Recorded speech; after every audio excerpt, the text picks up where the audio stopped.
유순한 대답은 분노를 쉬게 하여도 과격한 말은 노를 격동하느니라.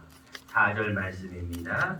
온순한 혀는 곧 생명나무이지만 패역한 혀는 마음을 상하게 하느니라. 라는 말씀처럼 이 거룩한 주일 예배에 나오신 여러분들 항상 대답을 하실 때, 항상 말씀을 하실 때 온순하고 유순한 대답을 통하여서 분노를 멈추게 하고 평화로운 그러한 여러분들의 입술이 되시기를 간절히 축원합니다. 우리가 계속해서 영성에 대한 말씀을 나누고 있습니다. 영성이 무엇이냐라고 물으면 이제 여러분들은 대답할 수가 있어야 돼요. 영성이 뭐라 그랬어요? 관계. 이제 많은 분들이 조금 대답을 하시는 것 같아요.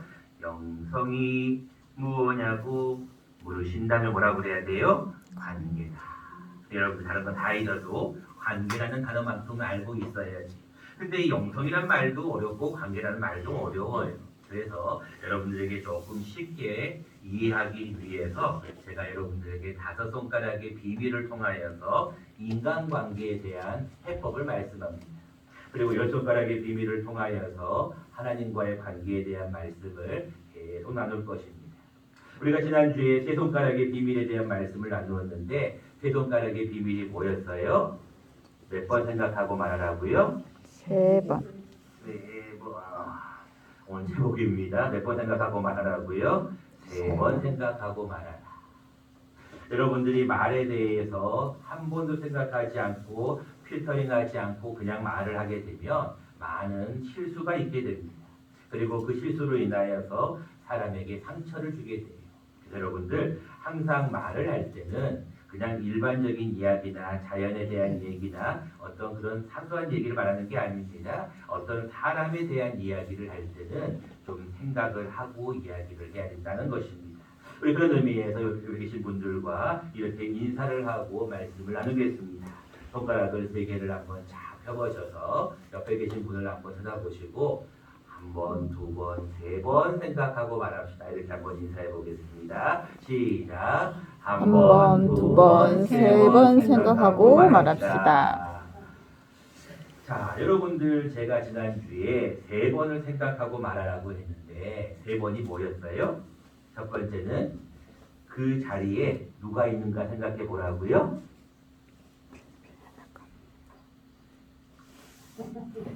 기억하면 그게 이상한 거예요. 네, 기억하는 게 이상한 거고 기억 못하는 게 당연한 겁니다.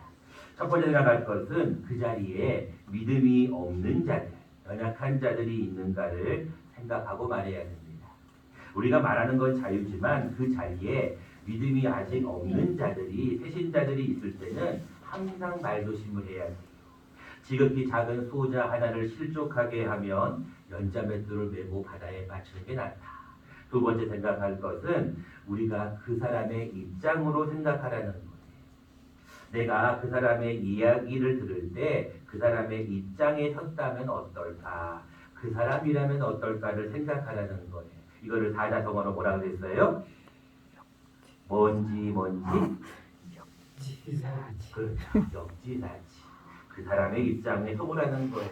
understand, 그 사람 밑에 서보라는 거예요. 그 사람 입장에 서서 보면 그럴 수도 있겠구나라고 이해할 수가 있기 때문에 그렇습니다. 마지막으로 제일 중요한 3번째 생각할 것은 누구라면은 어떻게 하실까? 가장 세상에 맛있는 라면이 무슨 라면이라고 그랬어요? 예수님이라면. 역시 여러분들이 잘 가르쳐 준 것도 중요한데 잘 듣는 것도 중요한 것 같아요. 지난번에는 어떤 분이 신라면도 말씀하셨고 삼양라면도 말씀하셨고 안성탕면도 말씀하셨어요. 근데 가장 맛있는 라면은 무슨 라면이라고요? 예수님이라면. 이거를 꼭 생각하고 말을 하라고 했습니다. 자, 우리가 오늘은 이어서 이제 3번을 생각하는 것이 왜 필요한가?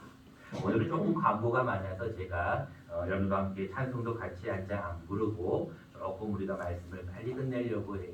자, 짧게 말씀을 드립니다. 여러분들이 잘 주의 깊게 들으셔야 돼요. 자, 우리가 이제 왜 3번을 생각하고 말해야 되는가? 아니 입이 자유인데 입이 뚫려 있는데 내 마음대로 말하면 되지 뭘 굳이 그렇게 믿음이 연약한 자도 생각하고 그 사람의 입장도 생각하고 예수님이라면 어떻게 할까까지 생각하고 말을 해야 되는가. 오늘은 그 이유를 두 가지를 함께 나누려고 합니다. 첫 번째입니다. 우리가 생각하고 말을 하면 말이 유순해지기 때문에 그래요. 자, 여러분들에게 한번 복습을 한번 해볼까요? 여러분들에게 제가 한번 이렇게 질문하면 여러분들이 이렇게 답을 한번 해보셔야 돼요. 그럴 수가 있어? 그럼 어떻게 한다고 그랬어요? 그럴 수도 있지. 그렇죠. 역시 여러분들은 참 훌륭한 학생들인 것 같아요. 말씀을 잘 받아들이시는 것 같아요. 저는 여러분들에게 말씀을 증거하려고 이제 막 따뜻하게 밥을 튼튼하게 해가지고 햇살을 이렇게 하게 해가지고 여러분들 밥을 준비하면 여러분들은 맛있게 드시면 돼요. 말씀을 전할 때는 여러분들이 그 말씀을 잘 받으시면 돼요. 제가 여러분들에게 그럴 수가 있어? 그랬을 때 여러분들 뭐라고 얘기했어요? 그럴 수도 있지. 그럴 수도 있지라는 이야기를 할 때 어떤 분이 대답이 언성이 높아지는 분이 없어요. 그럴 수도 있지. 그럴 때도 있지. 우리가 그렇게 이해하는 거잖아요. 마찬가지로 우리가 생각하면 말이 유순해져요. 근데 생각하지 않고 말을 막 하잖아요. 그렇게 되면 꼭 말이 과격해집니다. 여러분, 우리 교회는 좀 특성이 있어요. 우리 새벽 예배에 늘 나오시는 분들도 그렇고 우리 교회 특성 중에 많은 특성 중에 한 가지가 뭐냐면 우리 교회는 항상 부부들이 참 같이 나오는 교회입니다. 그래서 여러분 제가 많은 교회를 이렇게 사역을 하다 보면 여성분들이 많거든요. 그 여자분 혼자 나오시는 분들이 많은데 우리 가복교회를 와보니 우리 가복교회는 부부가 참 많아요. 여러분 한번 주위를 한번 보세요. 다들 부부예요. 물론 몇 분은 제외하는 거지만 대부분이 우리 교회는 부부예요. 그래서 제가 여러분들에게도 부부의 주의를 시키는 이유가 우리 교회는 참 감사한 것은 어느 한 분이 먼저 가시는 분도 계시지만 그러나 대체로 많은 분들이 부부가 많습니다. 근데 이 부부 간에 문제가 발생하는 이유가 뭔지 아세요? 부부 간에 나는 더불어민주당이야 나는 국민의힘이야 이거 갖고 싸우는 부부는 별로 없어요. 나는 윤석열 대통령이 뭐 비속어를 한 그거 가지고 싸우는 부부는 별로 없습니다. 뭐 갖고 싸우는지 아세요? 왜 치약을 중간부터 짜냔 말이야? 왜 치약을 밑에서부터 짜야지? 왜 중간부터 짜서 쓰냐는 말이야? 왜 양말 함부로 하면 벗어놓냐는 말이야? 이런 거 갖고 싸운단 말이에요. 그러니까 여러분들 그 싸우는 내용을 가만히 보면 별거 아니에요. 근데 그 싸우는 내용 중에 가장 중요한 게 뭐냐면 이 말투 때문에 싸워요. 여러분들이 말을 할 때 좀 과격하게 이야기하시는 분들이 있어요. 특별히 제가 여기 이 경상도에 와서 보니까 조금 그런 걸 좀 느껴요. 제가 얼마 전에 또 어떤 모임을 좀 간 일이 있어서 그 목사님들과 얘기를 하는데 그 목사님도 그러더라고요. 자기는 이 경상도에 와서 보니까 싸우는 줄 알았대요. 다들 싸우는 줄 알았대. 그래서 이제 조금 시간이 지나 보니까 그게 싸우는 게 아니라 일반적인 이야기다라고 하시더라고요. 여러분, 말을 할 때는 조금은 부드럽게 얘기할 필요가 있어요. 오늘 본문 말씀을 보겠습니다. 1절입니다. 유순한 대답은 분노를 쉬게 하여도 과격한 말은 뭐를 도통한다고요? 돌을 도통한다라고 기록하고 있어요. 여러분 말을 할 때 조금은 이 과격한 말은 삼가하셔야 돼요. 특별히 믿는 사람들이 이렇게 막 화를 내면서 언성을 높이면 사람은 이미 감정적인 동물이어서 인격적인 존재라서 지정의가 다 있어요. 생각도 있고 의지도 있고 감정도 있어서요. 사람이 일단 딱 감정이 건드려지면 더 이상 말이 안 들어옵니다. 그런데 사람이 일단 기분이 좋잖아요. 그러면 모든 이야기를 다 들어요. 부부간에도 그 문제가 가장 큽니다. 그래서 여러분 말투를 할 때 부부간에는 항상 유순한 이야기를 해야 돼요. 여러분들이 똑같은 말을 하더라도 제가 그런 말씀을 드렸죠. 강아지를 보고 굉장히 유순한 말로 강아지야 내가 너를 올여름에 잡아먹을 거야 라고 하면 강아지는 어떻게 한다고요? 꼬리를 살짝 흔들어요. 왜? 자기를 좋아해 주는 줄 알고. 근데 강아지를 향하여서 과격한 말로 내가 너를 사랑한다니까 내가 너를 아낀다고 많이 처먹어. 그럼 어떻게 해요? 물렁거리죠. 강아지는 그렇게밖에 할 수가 없어요. 근데 사람은 부드러운 말을 하게 되면 그 사람이 그거를 이제 인지를 해요. 그래서 감정적으로 먼저 받아들이면 그 다음에는 문제가 풀려. 근데 가만히 이야기를 들어보면 별것도 아닌데 언성이 높아져 있으면 그때부터 벌써 대화가 안 되는 거예요. 그래서 4절 말씀은 이렇게 말씀합니다. 온순한 혀는 뭐지만 생명나무이지만 쾌역한 혀는 마음을 상하게 하는 거예요. 여러분들 그런 얘기 들어보셨어요? 어느 한 정신과에 있었던 의사가 해주는 처방전입니다. 늘 부부싸움을 하는 부부가 와서 이제 정신과 치료를 받으러 오는 거예요. 선생님, 우리 남편은 맨날 저만 보고 막 소리를 지릅니다. 어떨 때는 폭력을 가하기도 해요. 그러면서는 이 남편과 살 수가 없습니다. 남편이 이럽니다. 선생님, 제 아내는 맨날 잔소리만 합니다. 했던 말 또 하고 했던 말 또 하고 나는 하려고 다 하고 있는데 잔소리를 하면 괜히 하기가 싫어져요. 스스로 갖고 이제 그 문제를 가지고 상담을 하는 거예요. 의사 선생님이 아주 중요한 약을 줬어요. 자, 부부님, 사랑하는 남편과 아내님, 앞으로 이 약을 꼭 드시면 부부싸움이 해결될 것입니다. 아, 그래요? 어떤 약인가요? 근데 그게 큰 비싼 가격은 아닌 것 같아요. 약을 받아봤습니다. 그냥 물약이에요. 지금부터 이제는 싸울 일이 있을 때마다 이 물약을 한 컵만 드시면 모든 싸움이 끝날 겁니다. 이러는 거예요.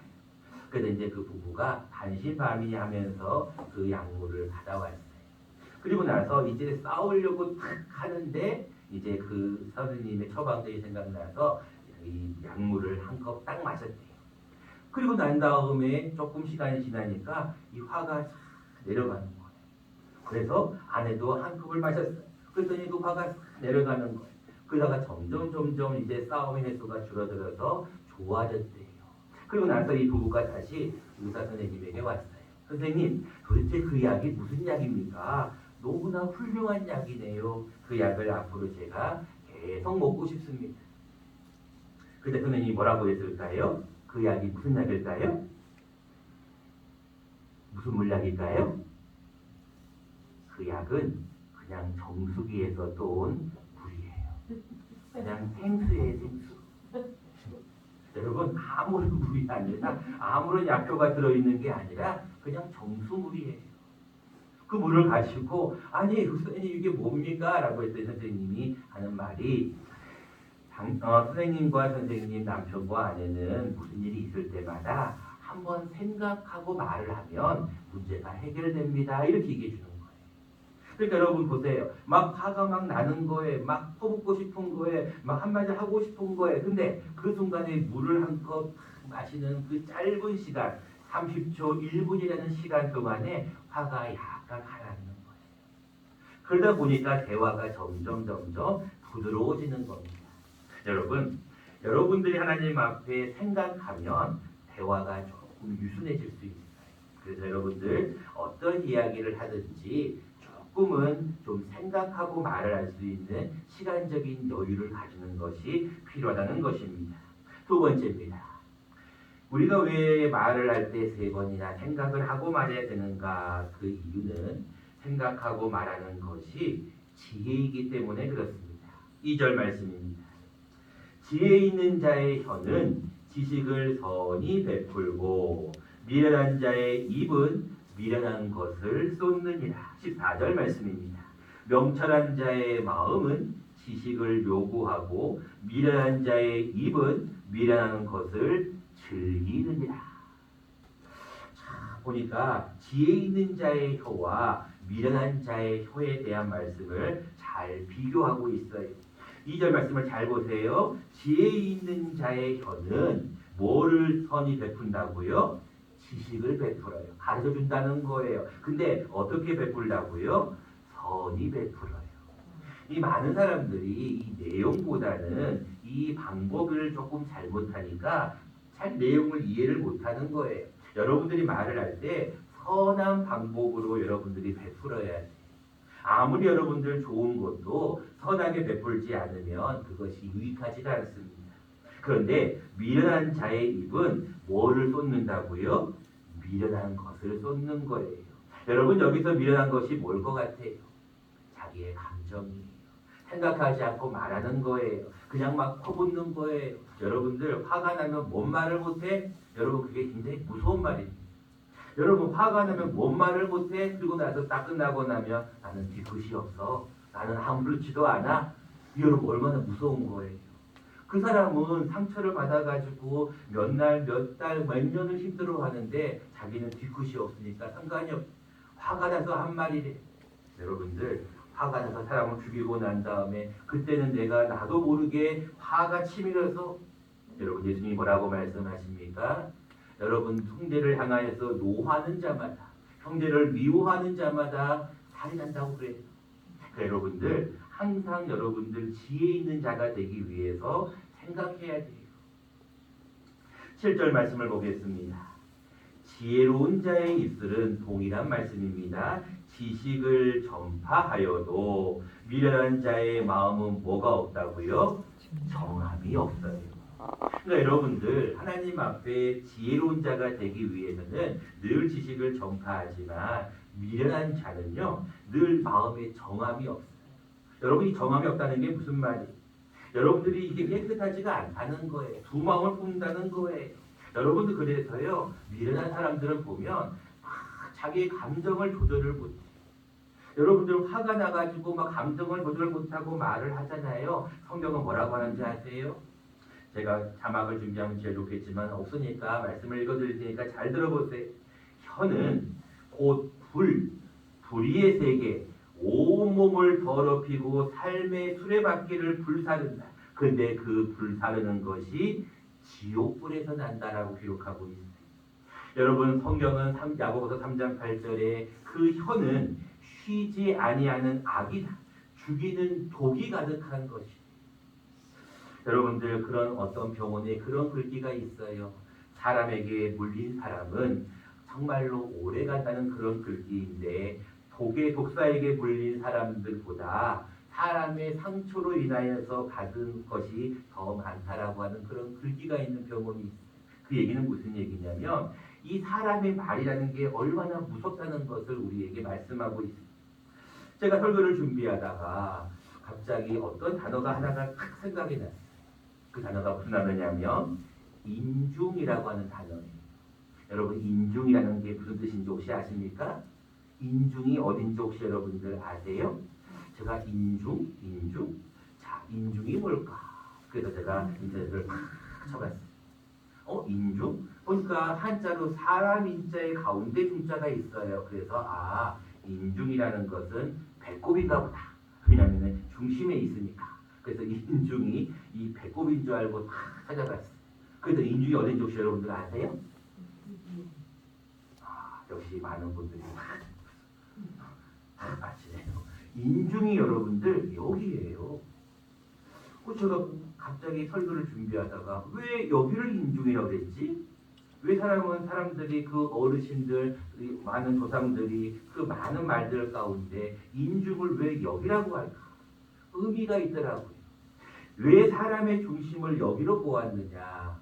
여러분들 한 입에서 찬송과 조주가 나오는 거에 마땅치 않다라고 하면서 샘이 한 구멍으로 단물과 쓴물을 낼 수 없다고 하셨는데 인중을 중심으로 위에 있는 구멍은 2개씩이잖아요. 그래요 안 그래요? 한번 생각해 보세요. 여러분들 인중 위에 뭐가 있어요? 콧구멍이 있잖아요. 콧구멍이 몇 개 있습니까? 2개 있잖아요. 여러분 그 위에 뭐가 있어요? 눈이 있잖아요. 눈이 몇 개 있어요? 2개 있잖아요.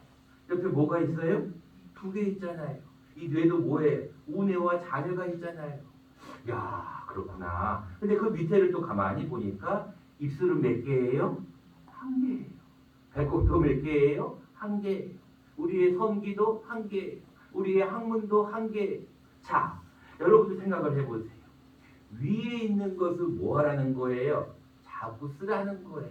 발달시키라는 거예요. 자꾸 여러분들 보고 듣고 하라는 거예요. 근데 입술은 말은 뭐 하라는 거예요? 조심하라는 거예요. 그래서 성경은 뭐라고 말합니까? 말들의 입에 재갈을 물린 같이 스스로 경건하다 생각하며 자기 혀를 재갈 물리지 않는 자는 경건한 자가 아니라는 거예요. 그래서 여러분들 하나님 앞에 늘 자기의 입술을 조심하셔야 돼요. 입술을 함부로 말을 해서는 안 됩니다. 여러분들이 항상 말을 할 때는 특별히 대인관계에 대한 이야기입니다. 여러분들이 뭐 얼마든지 모든 이 개인적인 이야기나 자연적인 이야기나 사회적인 이야기나 문화 모든 얘기는 해도 됩니다. 그런데 그 사람에 대한 이야기, 어떤 사람에 대해서 우리가 이야기할 때 그런 말이 있잖아요. 그 사람 앞에서 할 수 없는 말은 뒤에서도 하지 말라 그러잖아요. 근데 우리는 뒷담화를 너무나 잘 까. 설교 용어는 못지 않지만 뒷담화를 너무나 잘 말하는 거예요. 그 사람만 없으면 막 씹어대는 거예요. 요즘 여러분 윤석열 대통령의 비속어 때문에 얼마나 지금 나라가 시끄럽습니다. 그 말 한마디 때문에 시끄러운 거예요. 여러분 말이라는 게 그렇게 위험합니다. 여러분들에게 이제 말씀을 맺고자 합니다. 성경은 우리에게 분명히 말씀하고 있습니다. 유순한 대답은 분노를 쉬게 한다. 여러분들이 대본을 생각하고 말을 하라는 것은 조금은 대화하실 때 좀 생각을 하고 얘기하면 대화가 부드러워져요. 근데 생각하지 않고 막 말을 하다 보면 나도 모르게 그곳이 이상한 곳으로 팔려듭니다. 그리고 우리가 지난주에 말씀을 받았다시피 우리가 듣는 것은 두 개가 있잖아요. 자꾸 들어야 돼요. 근데 입은 하나밖에 없으니까 조금 말을 삼가하셔야 돼요. 자기 입술에 재갈을 물리지 않는 자는 경건한 자가 아니다라고 말씀합니다. 여러분 이 한 주간 살아가실 때 고백하십시오. 하나님, 내가 누군가와 이 한 주간을 살아갈 때 나는 말을 많이 하는 자인가, 듣는 것을 많이 하는 자인가를 생각하시고, 그리고 또 내가 한 번 더 생각하고 부드럽게 말을 할 때 그 말을 통하여서 좀 더 유순한 분위기, 좀 더 화평스러운 분위기가 넘치는 저와 여러분 되시기를 간절히 축원합니다.